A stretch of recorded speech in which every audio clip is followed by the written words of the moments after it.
थी कि उसे एकदम उल्टी हुई, बुखार आया और वहाँ डॉक्टर को दिखाया।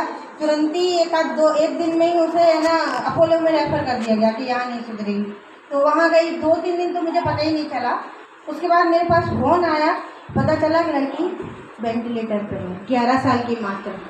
तो फिर मैंने बस वही जय साईं बाबा, जय साईं बाबा। मैं सच बताऊँ कि बाबा की इतनी बहुत ज़्यादा नहीं सेवा कर पाती हूँ, ना करती हूँ, क्योंकि वो सिर्फ मेरे मन में बसे हुए हैं, इसलिए 24 घंटा वो मेरी सांसों में ही रहते हैं। तो मैंने प्रार्थना की और मैं ये सोच रही थी मैं दिल्ली कैसे जाऊँ देखने के लिए, कैसे जाऊँ देखने के लिए। दीक्षित जी के पास भी टाइम नहीं था, लेकिन इमीडिएटली जब मैंने बताया तो उन्होंने कहा कि चलो सुबह चलते हैं। तो मैंने कहा बाबा ने मेरी सुन ली। तो मैं यहाँ से सुबह आई, ऊदी मेरे पास रखी हुई थी वहाँ से श्रीणी की, और यहाँ से मैं 4 फूल लेके गई। यहाँ जो पड़े रखे हुए थे वही मैं वहाँ गई और मैंने कहा बाबा से कि बाबा मैं जाऊँ तो दूसरे दिन ही मुझे अच्छी खबर मिल जाए। तो मैं रास्ते में कहती आ रही थी, दीक्षित जी रावतपुरा सरकार को भी बहुत मानते हैं, तो मैं ये भी कह रही थी कि महाराज जी का फ़ोन आ जाए, महाराज जी का साईं बाबा फ़ोन आ जाए। वो भी कुछ कह रहे और मैंने इतना कहा कि महाराज जी का फ़ोन भी आ गया।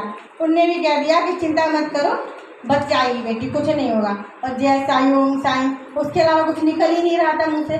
तो फिर मैं वहाँ पहुँची, मैंने अपनी नीतू को ऊदी दी और कहा कि उसके थोड़े से यहाँ पे लगा देना, फूल सिराने रख देना, बेटा सुबह तक अच्छी खबर मिल जाएगी।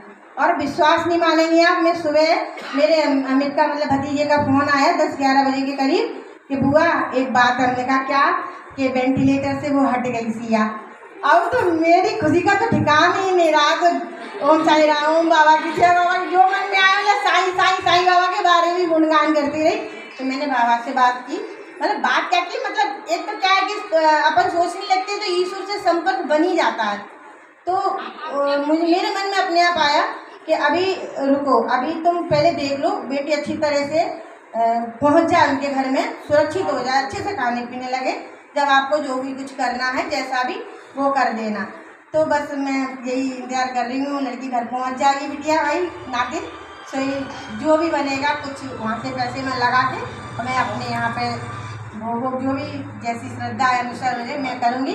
तो इसलिए अगर आप सच्चे मन से अगर साईं बाबा को सुमिरोगे और ध्यान रखोगे तो आपका 101% काम पूरा होगा, ये गारंटी है। मतलब आप लिखवा के ले लो, लेकिन इसके लिए आपको दिल में उनके लिए रहना पड़ेगा, मन में आत्मा में बसाना पड़ेगा। वो तो जैसे ओम साई राम, ओम साई राम, मैं जीने में जब चढ़ती हूँ सामने है ना